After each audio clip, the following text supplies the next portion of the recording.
I've been looking forward to sharing some of the insights that we have gained through growing Pleo for the past couple of years. And as you can see from the title, I very much believe in daring to do the unscalable, which sometimes can contradict in the world of startups where everything is about scalability, especially being a SaaS company. So hopefully you will leave this session with a lot of key learnings, a lot of key takeaways that you can basically implement to the extent it makes sense for your business. I joined Pleo 3 years ago. We were less than 10 people. We just onboarded the first beta testers. Now we are 150 people. We have more than 5,000 customers. And today I am going to focus on, the unscalable from a customer success point of view. How many are familiar with Pleo in this room? Okay, so a few. That's good. As you just mentioned, founded in 2015 by Danish Jeppe Rendum and Italian Nicolo Pera. We are across 4 markets at the moment: Denmark, UK, Sweden, and Germany. And before basically diving into some of the key learnings, I want to give you just a bit of context.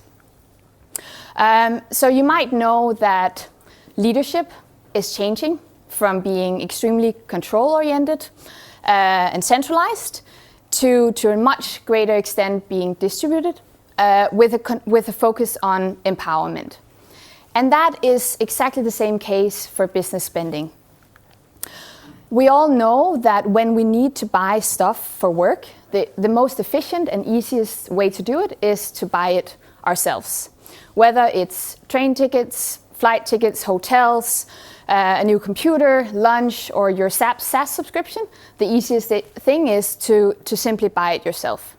However, with traditional company spending, a lot of pain points follow that. Being asked to pay out of pocket, or finding that rare company card that is circulating in the company, having to spend hours every month on expense reports.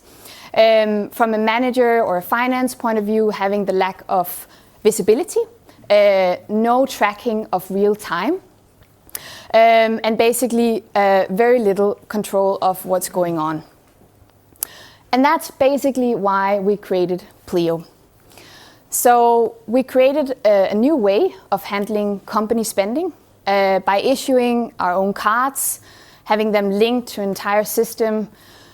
With a mobile app and a web app, we basically streamline the entire process from an employee buying stuff for work to the actual bookkeeping in the accounting system. So with Pleo, it's very clear that when we allow everyone to buy smoothly and safely, and we remove the manual processes and we remove the expense reports. The outcome of this is less frustration, a lot of time and money saved. But what really makes us excited is the actual impact. So Pleo becomes an enabler for companies to build a culture with values such as trust and transparency and empowerment. And that is also what makes me personally super excited about the journey that we are on with Pleo. And that's really the feedback that we get from our customers across all markets and across all the industries. This would not really be possible without a quite amazing team. This picture is from our team camp in Berlin this year. We are located across a lot of different continents, actually. We have our Copenhagen office, our London office. We just opened in Stockholm and are going to open in Berlin next month. And then we have a lot of remote people, which we believe a lot in. So we have basically people all around the world that are working for Pleo. This is just a bit of context. Now I want to dive a bit more into the key learnings that we've had so far. And from the very beginning, when we onboarded the first customers, we allowed ourselves to focus at each single customer and treat them like they were the only one.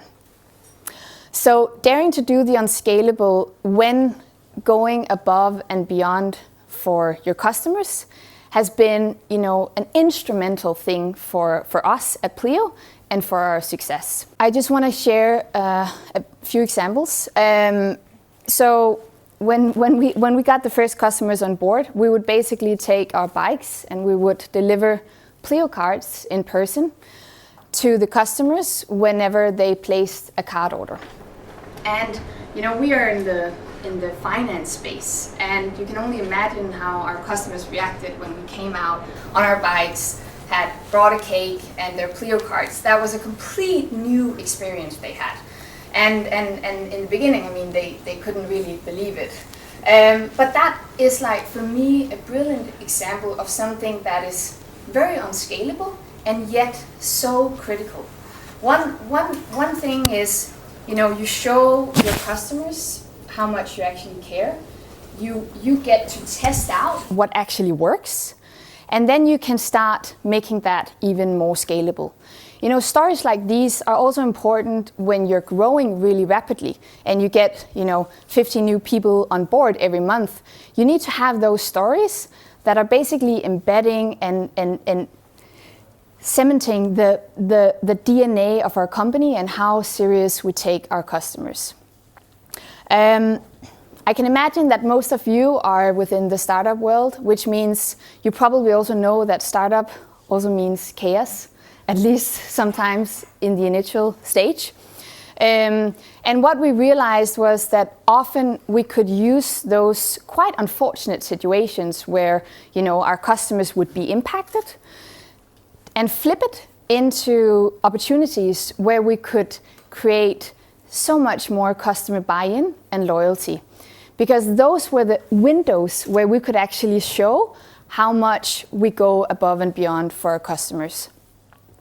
So have that in mind when you're struggling and when you're facing all these challenges. Try to see how you can really flip those into opportunities with your customers. The evidence of this approach is very evident. We're beyond proud of our NPS scores. Actually, in Germany, it's 84, which is the all-time high for all 4 markets. And if you go on various platforms, it talks for itself. And it also means that we have actually created great ambassadors across our markets. And that's the next learning that I want to emphasize, is the importance for you to create your ambassadors. Not only is it going to give you that motivational boost that is highly needed, especially in the early days, across the company, whether you're an engineer or you're front row to the customers. It's going to give you that social proof that is so highly needed, especially in the early days, because that's what is going to drive ongoing sales, and it's going to drive the investments. And that has been a key learning for us, and actually for me, a bit of a surprise, how much that actually counted in our investment rounds. So have that in mind, and if you haven't had those ambassadors created yet, then make sure to do it. Next learning is very much tied into that. As a company, you have different roles. Some are not close to customers and others are. And it's key to make sure that everyone in the company gets that feeling of the customers. And what we do in Pleo is we're using Slack, and we have, different channels where we basically can share all these accomplishments, that great customer satisfaction, or these rare customer stories. We have a user research channel where all our NPS scores are coming in on an hourly basis every day. And that is one way to easily ensure that everyone in the company are basically close to the customers. Great customer satisfaction also means great growth, and that's good. But being frontline to customers, it can also be quite overwhelming, especially when you have a mindset where you want to, go beyond for every single customer. So for us, it has not really been about how we scale. It has been about how we scale successfully. And that is very different from company to company. For us, we have quickly learned that that high touch, that magic moment that we create with our customers is critical and something we need to maintain. But in order to do that while we scale, we need to invest heavily into the foundation. For us, that means specialization and productization of all our workflows, and the same for the automation. And that is basically to ensure that when we have those moments with our customers, it is those moments where we can create the most value, where we can unfold as their trusted advisors. Not to tell them which button to click, but to unfold and guide them on their entire accounting setup, for example. Prioritize this and make sure that you know what parts constitute your foundation, and then over-invest into those. Another example is videos, and video as a format for basically engaging with your customers in a human and yet scalable way. So this is my colleague Björn. He's Swedish, working on the Swedish market, and he has actually been a key driver in, ensuring that we as a company leverage on the video format. So right now, there's brilliant softwares out there. There's Loom, there's 23, there's tons of others that actually allow, each single team and each single rep to produce video content that is super scalable and yet extremely personal. Another thing that we've tested out is basically masterclasses. You might know them as webinars.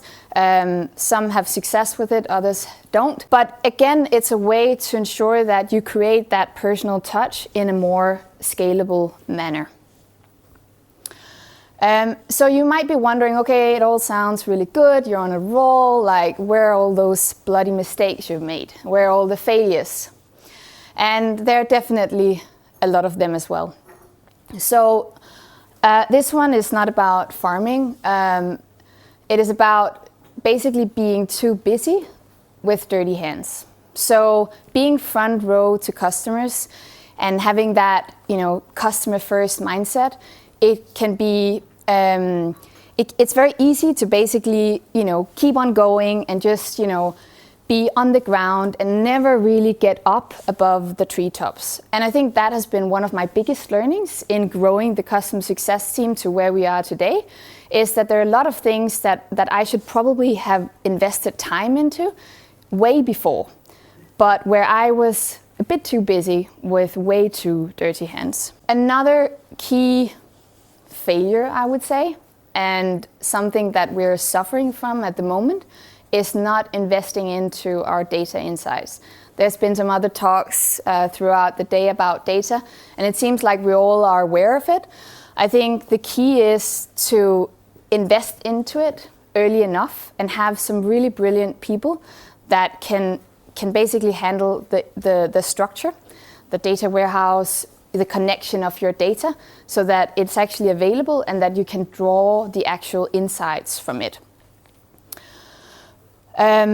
We've actually had quite a lot of data and to some extent we've had way too much and we've not been able to make sense of it. Now I'm sharing it in a bit of a pessimistic way because we actually have, good data to some extent, but we're just not there. We have pretty high ambitions, and in order to fulfill them, we basically need to have the right insights at hand, especially as a scaling company. Another thing related to data is how you're basically presenting the data. So, we've been in a situation where we often had to pull the data. It could be a CSM rep that had to, both go into the CRM system and go into our BI tool in order to basically assess the health of a customer. And that is, in my terminology, like a bit of a pull, like pulling different data sources. And what we're doing now is basically ensuring that we're pushing the right data to where our people need it. So not only is it important to gather all the data, to structure it in the right way, but it's also important to be mindful of where you're basically presenting it and how accessible it is. Another learning is not being lazy enough. It sounds a bit weird, but another very personal learning. I'm not very lazy, and sometimes I wish I were actually, because especially as a scaling company where you have in the beginning a lot of manual processes, it's super fruitful to be very lazy, because that means you're basically automating and ensuring that you don't do any repetitive tasks ever. And of course, that's impossible, at least in the beginning, but that's like the mindset. That's why I really like working with developers, because often they're like, Marie, what the fuck are you doing? Like, you're doing this again and again. That should not be the case, right? So that is really like a big learning for me, that, you know, make sure that you automate and you optimize on the areas where it's possible, and that can be done through a slightly like lazy mindset. So just a quick recap. The importance of daring to do the unscalable, even when you know you need to scale. Create your ambassadors. They are going to be gold for you and your success. Ensure that the entire company has that customer feeling. Not only think about how you scale, but how you scale successfully, and successfully according to your vision, your ambitions, and your plans. Ensure that you invest in that foundation that is going to allow you to continue to do like 10% of the unscalable. And make sure that you get up and above the treetops more often than you think. Prioritizing your data insights, do it today instead of tomorrow. Make sure that you make some key hires that can help you with that. And then be lazy, at least sometimes. We are expanding heavily into Germany, launching our office next month. And that means we're also growing our team. So if you know anyone, passionate people, then bring them our way. And then lastly, Pleo actually means more than expected, and that also ties into what we do every single day, each single one of us. That's it from my side.